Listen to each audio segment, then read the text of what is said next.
सबसे पहले मैं आप सभी को सहकारिता सप्ताह की बहुत बहुत शुभकामनाएं देता हूं।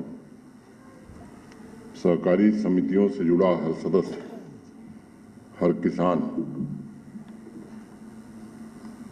आज माननीय प्रधानमंत्री जी तथा देश के सहकारिता मंत्री श्री अमित शाह जी के मार्गदर्शन में सहकारिता आंदोलन की मजबूत इमारत निर्मित करने में एक नए युग की शुरुआत करने में जुटा है। मेरी शुभकामनाएं ऐसे सभी कर्मठ मित्रों के साथ भी हैं। पिछले वर्ष सहकारिता मंत्रालय का गठन भारत सरकार ने किया था। सामान्य रूप से कोऑपरेटिव स्टेट सब्जेक्ट माना जाता था और भारत सरकार की कुछ शीर्ष संस्थाएं थीं जो कोऑपरेटिव के क्षेत्र में काम करती थीं। पहली बार भारत सरकार ने सहकारिता मंत्रालय नाम से एक विभाग प्रारंभ किया है। देश की अर्थव्यवस्था में, विशेष रूप से ग्रामीण अर्थव्यवस्था में सहकारिता की भावना को समृद्ध करने के लिए मैं समझता हूं कि एक महत्वपूर्ण कदम है और मुझे उम्मीद है कि आज़ादी के इस अमृत कालखंड में सरकार की नई संस्कृति विकसित करने में हम सब मिल करके अवश्य कामयाब होंगे। मेरे पूर्व के वक्ताओं ने पिछले 14-15 महीने में सहकारी समितियों के गठन से लेकर बाकी विकास यात्रा पर विचार व्यक्त किए हैं। इस दिशा में हुई प्रगति से संबंधित आंकड़े भी हमारे समक्ष रखे गए। सहकारी आंदोलन से जुड़े सभी सदस्यों और खासकर कोऑपरेटिव डिपार्टमेंट के अधिकारियों से मैं कहना चाहूँगा कि सहकार की संस्कृति हमारे लिए कोई नई नहीं है। जब भारत का संविधान बना था तो हमारे नीति निर्माताओं ने इस पर बहुत विशद चर्चा की थी और समावेशी विकास के तमाम पहलुओं को जांचने परखने के बाद ये निर्णय किया गया था कि हर एक व्यक्ति को आत्मनिर्भर अगर बनाना है तो उसका माध्यम सिर्फ सहकारिता ही हो सकता है। 23 नवंबर 1948 को जब राज्यों के कार्यक्रमों से संबंधित आर्टिकल 34 पर संविधान सभा में चर्चा हो रही थी, तब तमिलनाडु के एक सदस्य थे रामलिंगम चेट्टियार। उन्होंने एक संशोधन प्रस्तावित किया और सभी सदस्यों को संबोधित करते हुए उन्होंने कहा कि हम जब तक अपने गांवों तक सही पारिश्रमिक और मार्केट लिंकेज की व्यवस्था स्थापित नहीं कर लेते तब तक गांव का सही मायने में विकास नहीं हो सकता है। और उन्होंने सिर्फ शब्दों के माध्यम से नहीं, सहकारिता की संस्कृति की वकालत ही नहीं की, इस दिशा में उन्होंने अग्रणी भूमिका निभाई और Tamil Nadu cooperative federation, central cooperative bank, urban bank, land development bank, cooperative milk union, cooperative printing press तथा कोऑपरेटिव ट्रेनिंग इंस्टीट्यूट भी स्थापित किया। आज भी सहकारिता आंदोलन से जुड़े लोगों को ये संस्थान प्रेरणा देते हैं। हमारे अतीत ने इन संस्थाओं की उपयोगिताओं का लाभ उठाया। हम सबको ये बात समझनी होगी कि भविष्य में भी सहकारिता संस्थाओं के बिना नहीं चल सकता है। एक समय था जब देश के कई राज्यों की ग्रामीण अर्थव्यवस्था में जो बढ़ोतरी हुई उसमें सबसे ज़्यादा योगदान सहकारिता क्षेत्र का था। लेकिन गुण के साथ दोष ये मानव स्वभाव है। जहाँ सफलता की कहानियाँ हम जानते हैं, अमूल हो, इफ्को हो, क्रिप्को हो, लिज्जत पापड़ हो, 50 नाम मैं ले सकता हूँ। वहीं पटना का रेलवे स्टेशन भी कोलेटरल के रूप में कोऑपरेटिव संस्था ने रख दिया गिरवी। पटना का गांधी मैदान भी गिरवी रख दिया गया। ये जो बुराइयां आई, इसके कारण बड़ा धक्का लगा और कुछ सरकारी उपेक्षा भी थी और कुछ अंदर की कमियां भी थी, जिसके कारण इस पूरे सेक्टर को काफी नुकसान उठाना पड़ा और देश को नुकसान उठाना पड़ा। मुझे याद है कि 13वीं लोकसभा के अंदर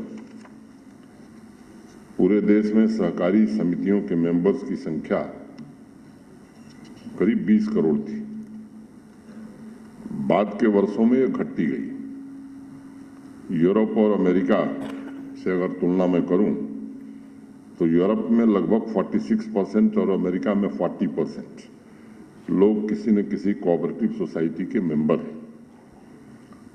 भारतवर्ष में यह संख्या काफी कम है। पिछले 14-15 महीनों से देश में और जम्मू कश्मीर में भी फिर से एक बार प्रयास शुरू हुआ है, लेकिन अभी भी 8.5 लाख सहकारी समितियों का मजबूत आधार हमारे देश में है। 13 करोड़ सदस्यों की संख्या एक विश्वास हमें पैदा करती है कि देश को संपन्न और समृद्ध बनाने में इनकी भूमिका महत्वपूर्ण हो सकती है। पिछले वर्ष मुझे बताया गया था कि जम्मू कश्मीर में 2 सहकारी एक्ट हैं, जिसका जिक्र भी यशा मुद्गल कर रही थी, जिसकी वजह से भ्रम की स्थिति पैदा होती है। देश के संविधान के मुताबिक सहकारी क्षेत्र सिर्फ नीतियों और मल्टी स्टेक कोऑपरेटिव को छोड़कर राज्यों के विषय के अंतर्गत आता है। इसलिए मुझे विश्वास है कि इस प्रासंगिक एक्ट पर जो सेक्रेटरी ने बताया काम हो रहा है, ये मॉडल नियमों की ड्राफ्टिंग में इस बात का ध्यान रखा जाना चाहिए और जो नेशनल पॉलिसी से पूरी तरह अलाइन और जल्द ही वो कानून बन करके लोगों के बीच प्रस्तुत किया जा सके, इसकी व्यवस्था हमें आने वाले दिनों में सुनिश्चित करनी चाहिए। जम्मू कश्मीर के कोऑपरेटिव डिपार्टमेंट ने 1 वर्ष का लेखा जोखा मुझे भी भेजा था। अभी सेक्रेटरी ने काफी विस्तार से बताया है। कुछ बिंदुओं का जिक्र मैं करना चाहूंगा। पिछले वर्ष से सहकारी डिपार्टमेंट ने ऑनलाइन रजिस्ट्रेशन शुरू किया। अप्रैल 2021 से लेकर अब तक 1006 सहकारी संस्थाओं का रजिस्ट्रेशन किया जा चुका है। 277 सहकारी समितियों का रजिस्ट्रेशन तो महज 10 दिनों में ये बैक टू विलेज कार्यक्रम जो चल रहा था उसके अंतर्गत किया गया। ज्यादातर सहकारी समितियां dairy, poultry, agriculture, consumer housing, health और एजुकेशन के क्षेत्र में हैं। मुझे यकीन है कि आने वाले भविष्य में सामाजिक आर्थिक विकास के सबसे उपयुक्त साधन बनेंगे। सहकारी समितियों के मेंबर्स को ट्रेनिंग देने के लिए भी योजनाबद्ध तरीके से कार्यक्रम चलाया गया है और अभी बताया गया कि 31,578 लोगों को ट्रेनिंग दी जा चुकी है। सहकारी समितियों में लोकतांत्रिक व्यवस्था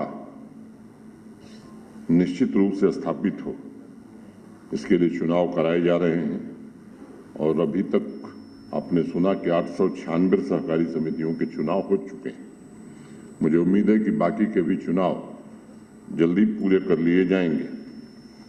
किस तरह से हमारी समितियां काम करें, वहां पारदर्शिता कैसे स्थापित हो, इसके लिए भी एक सम्यक व्यवस्था हमें सुनिश्चित करनी चाहिए। और बताया गया है कि 730 सहकारी समितियों की ऑडिट प्रक्रिया भी पूरी की गई है। जम्मू कश्मीर के 3 district central cooperative bank, Jammu central cooperative bank, Baramulla central cooperative bank तथा अनंतनाग सेंट्रल कोऑपरेटिव बैंक ये कठिनाइयों का सामना कर रहे थे। इन तीनों संस्थाओं में लगभग 255 करोड़ रुपए का रिकैपिटलाइजेशन किया गया है। जम्मू, श्रीनगर, अनंतनाग, बारामूला, बडगांव, पुलवामा, कुलगाम के सहकारी सुपर बाजार का आधुनिकीकरण और 5 अतिरिक्त सहकारी बाजार भी इस साल शुरू हो रहे हैं। और उसमें जो प्रसन्नता की बात है कि ये सब जेम पोर्टल पर भी उपलब्ध होंगे, जिसे सरकारी विभाग सीधे तौर पर खरीद कर सकेंगे। डेयरी डेवलपमेंट के लिए भी 8 डेयरी कोऑपरेटिव सोसाइटीज 11 करोड़ की डीपीआर तथा पोल्ट्री के लिए 3 समितियों ने 3 करोड़ की DPR national cooperative development corporation को प्रस्तुत किया है। हर गांव में एक पैक्स हो, वह बहुउद्देशीय एवं बहुआयामी हो, इसकी दिशा में भी प्रयास करने की जरूरत है। और मुझे बताया गया है कि 537 पैक्स को केंद्र सरकार के कंप्यूटराइजेशन स्कीम के लाभों के लिए संस्तुत किया गया है। 3 सालों में 1200 पैक्स के रिवाइवल का भी लक्ष्य रखा गया है। मुझे लगता है कि ये माननीय प्रधानमंत्री जी के संकल्प को पूरा करने की दिशा में एक सही प्रयास हो रहा है और मुझे प्रसन्नता है कि पैक्स से लेकर एपेक्स तक की श्रृंखलाबद्ध वृद्धि के लिए जो प्रयास है, ये जम्मू कश्मीर को नई ऊंचाई पर जरूर पहुंचाएंगे। लगभग 3 दशक बाद एपेक्स लेवल की पहली डेयरी फेडरेशन की शुरुआत हो पाई है, जिसमें जम्मू तथा कश्मीर दोनों डिवीजन की अनुभवी सहकारी समितियां और एफपीओ, भविष्य में डेयरी की सभी सहकारी समितियां, सेल्फ हेल्प ग्रुप्स को एक कॉमन प्लेटफॉर्म पर लाया जाएगा। डोडा, किश्तवाड़, रियासी, सोपैया, पुलवामा, रजौरी, पुंछ के ऑर्गेनिक डेयरी प्रोडक्ट्स को देश के बाजार में और वैश्विक बाजार में सिंगल ब्रांड के तहत मार्केटिंग उसकी की जाएगी। कुछ अन्य बिंदुओं पर मित्रों में चर्चा करना चाहूंगा। इसके अलावा मुझे लगता है कि डिस्ट्रिक्ट कोऑपरेटिव बैंक्स ये हमारा अगला कदम होना चाहिए। अगर 20 जिले हैं तो कैसे आने वाले समय में हम 20 जिले में डिस्ट्रिक्ट कोऑपरेटिव बैंक पुनर्स्थापित कर सकते हैं, इस पर हमें विचार करने की जरूरत है। ये असली माध्यम होगा किसान तक क्रेडिट पहुंचाने का। विश्व की पहली कोऑपरेटिव सोसाइटी 1844 में रोजडेल में स्थापित की गई। लगभग 12 विकसित राज्यों की संस्थाओं का मोटे तौर पर जब से ये कार्यक्रम तय हुआ है, मैंने थोड़ा बहुत अध्ययन किया है और पिछले 2-3 वर्षों के उनके परफॉर्मेंस को समझने की कोशिश की है। इसके बाद जो विचार मेरे मन में आया है, मुझे लगता है कि उसे साझा करना बड़ा जरूरी है। ये ठीक है कि एग्रीकल्चर और एलाइड सेक्टर की जो एपेक्स कमेटी है, उसकी रिकमेंडेशन को ध्यान से पढ़ेंगे तो उसमें कोऑपरेटिव की भूमिका बड़ी महत्वपूर्ण है। डुल्लू साहब ने उसके बारे में बहुत विस्तार से बताया है, मैं उसकी चर्चा नहीं करना चाहता हूं। लेकिन अब मुझे लगता है कि आज के तकनीकी युग में, स्टार्टअप और यूनिकॉर्न के युग में सहकारी समितियों को रिलेवेंट रहने के लिए क्या कदम उठाने की जरूरत पड़ेगी, ये हमको जरूर विचार करना होगा। एक दौर था जब सहकारी समितियों को मात्र ऋण समिति के तौर पर देखा जाता था, लेकिन अब समय और तकनीक के कारण दौर बदल गया है। सहकारी समितियों को किसानों, महिलाओं और युवाओं के लिए एस्पिरेशनल विकल्प निश्चित रूप से प्रस्तुत करना होगा। फाइनेंशियल और नॉन फाइनेंशियल वैल्यूज भी हमें डिलीवर करने होंगे। व्यक्तिगत रूप से मैं समझता हूं कि सहकारिता को समृद्ध बनाने और उसके व्यापक विस्तार की मांग समाज से उठे, ये बड़ा आवश्यक है। क्योंकि सरकारी प्रयासों से जितना भी हम कर लें, जब तक समाज आगे नहीं आएगा, जब तक ये जन सहभागिता या मैं कहूं कि जन आंदोलन नहीं बनेगा, तब तक सही मायने में जो सहकार की भावना है या जिसे वास्तव में हम कोऑपरेटिव कहते हैं, ऐसा इकोसिस्टम हम नहीं खड़ा कर पाएंगे। और आम आदमी को जब इसका लाभ नजर आएगा तो निश्चित रूप से आम आदमी उससे जुड़ेगा।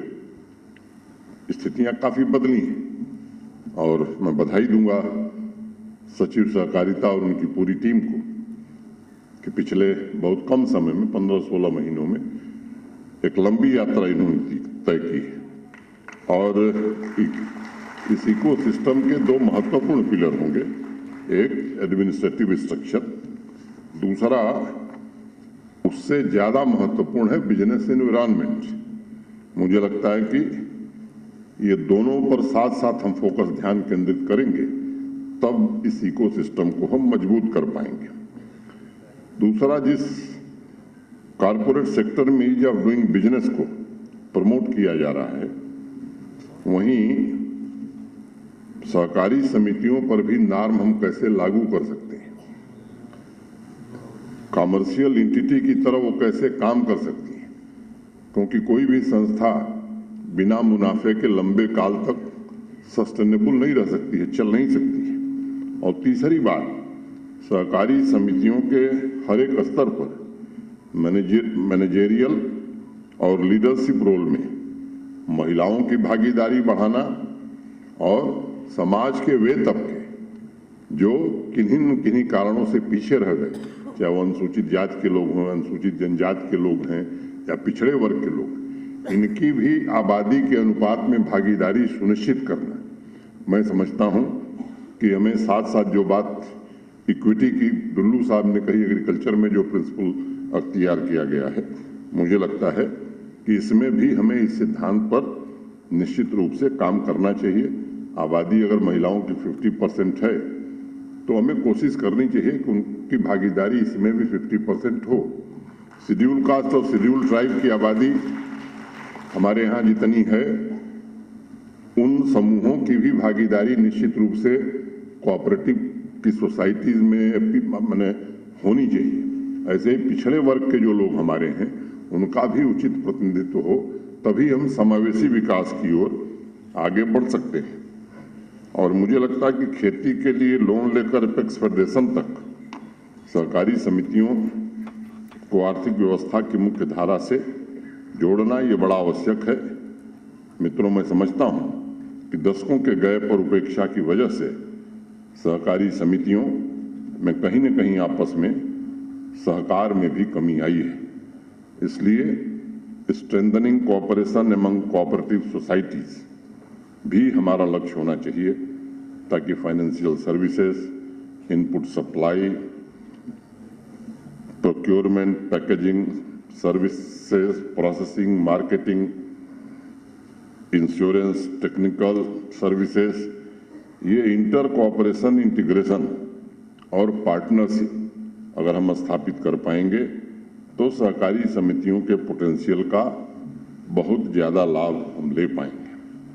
सहकारी समितियों के आपसी सहकार के लिए जरूरी है कि हमारे डिपार्टमेंट के बीच भी बेहतर कोऑर्डिनेशन हो और सहकारिता department, agriculture, rural development, tribal welfare, social welfare एक यूनिक इकोसिस्टम की तरह एक साथ मिलकर के जब हम बढ़ेंगे तो मुझे लगता है कि जम्मू कश्मीर के अवाम के हितों के प्रति हम अपनी सजगता और प्रतिबद्धता दर्शा पाएंगे। सभी डिपार्टमेंट्स में से मैं निवेदन करना चाहूँगा कि क्षेत्रीय असंतुलन समाप्त करने के लिए हमें हर जिले में पॉपुलेशन पर कोऑपरेटिव का भी अध्ययन करना मुझे लगता है कि आवश्यक प्रतीत होता है। वर्तमान में अगर आप देखेंगे तो नेशनल एवरेज के मुताबिक 1417 लोगों पर एक सहकारी समिति है। अब हमें जम्मू कश्मीर में भी ये विचार करना पड़ेगा, जम्मू में क्या एवरेज है, कठुआ में एवरेज क्या है, कुलगाम में क्या है, राजौरी या पुंछ में क्या है। ये हम मुझे लगता है कि कोऑपरेटिव डिपार्टमेंट को जब अगली बार हम सब सम्मेलन करें तो हमारे फिंगर टिप्स पर होना चाहिए ये आंकड़े, ताकि जो बात इक्विटी की जा रही, समावेशी विकास जिसे हम कहते हैं, वो पूरे यूटी में हम लागू कर सकें।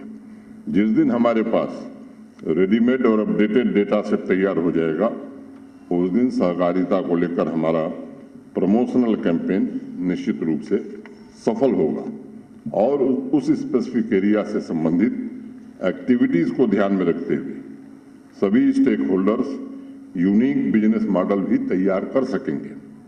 मुझे प्रसन्नता है कि जम्मू कश्मीर के 5 सहकारी स्कूलों में स्मार्ट क्लासरूम बनाए गए हैं और मुझे लगता है नए सेक्टर्स भी अब हमें आइडेंटिफाई करने की जरूरत है। कुछ एरियाज हैं जैसे collective cooperative farming, value chain based cooperatives, green transport, green energy societies. Gujarat के खेड़ा में ग्रीन एनर्जी सहकारी समिति बनी है जो किसानों द्वारा ऑपरेट की जाती है और हर समिति लगभग 300 यूनिट सोलर एनर्जी रोज पैदा कर रही है।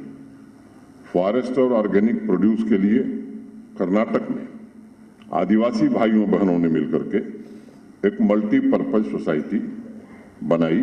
24 सहकारी समितियों का ऐसा गठन हुआ और वहाँ हर एक आदिवासी परिवार केवल आत्मनिर्भर नहीं हुआ है बल्कि संपन्न हुआ है। मेरा निवेदन होगा कि सहकारिता से जुड़े लोगों के साथ मिल बैठकर वाइबिलिटी और वल्नरेबल सेक्शन को ध्यान में रखते हुए एक व्यापक रूपरेखा हम भविष्य के लिए बना सकें। एफपीओ स्थापित करने की दिशा में आवश्यक कदम उठाए गए हैं। नौशेरा, अरनिया, जम्मू के एफपीओ का प्रदर्शन भी काबिले तारीफ है, लेकिन अभी हमें लंबी यात्रा करनी है। जम्मू कश्मीर में ज़्यादातर एफपीओ कैपिटल बेस की कमी, टेक्निकल स्किल की कमी, सीमित क्रेडिट और मार्केट एक्सेस की चुनौतियों से जूझ रहे हैं। एग्रीकल्चर इंफ्रास्ट्रक्चर फंड, उसका पूरा उपयोग और उपभोग हम नहीं कर पा रहे। हमें उस दिशा में भी प्रयास करने की जरूरत है कि जो agriculture infrastructure, agri infrastructure fund Bharat सरकार राज्यों और यूटीज को दे रही है, उसका अधिकतम उपयोग हम कैसे कर सकते हैं। और एक बार जो फंड हमें अवेलेबल है, अगर उसका उपयोग और उपभोग हम पूरी तरह से कर सकेंगे तो अगले वित्तीय वर्ष से उसमें वृद्धि की अपार संभावनाएं हैं। अन्य राज्यों की तरह एफपीओ गोदाम निर्माण से लेकर के बाकी कार्यों के लिए भी प्रोत्साहित की जा सकती है। मैं समझता हूं कि हमारा सहकारिता आंदोलन तभी सफल होगा जब पूरे एग्रीकल्चर और अलाइड सेक्टर से जुड़े 13 लाख परिवार जिसका जिक्र हो रहा था, लगभग 70% लोग जम्मू कश्मीर ग्रामीण अर्थव्यवस्था से जुड़ा प्रत्येक व्यक्ति आत्मनिर्भर तभी हो पाएगा जब एग्रीकल्चर, अलाइड सेक्टर और कोऑपरेटिव साथ साथ मिलकर के रेल की 2 पटरियों की तरह एक साथ बढ़ेंगे। आज़ादी के इस अमृत कालखंड में मैं आप सबको ये भरोसा देना चाहता हूं कि प्रशासन इसके लिए प्रतिबद्ध है और हम कोशिश करेंगे कि 25 वर्षों में आने वाले सामान्य नागरिकों की आकांक्षाओं को पूरा करने के लिए जो संभव है वो जरूर किया जाए। लगभग 56,000 हमारे पास सेल्फ हेल्प ग्रुप की बहनें हैं।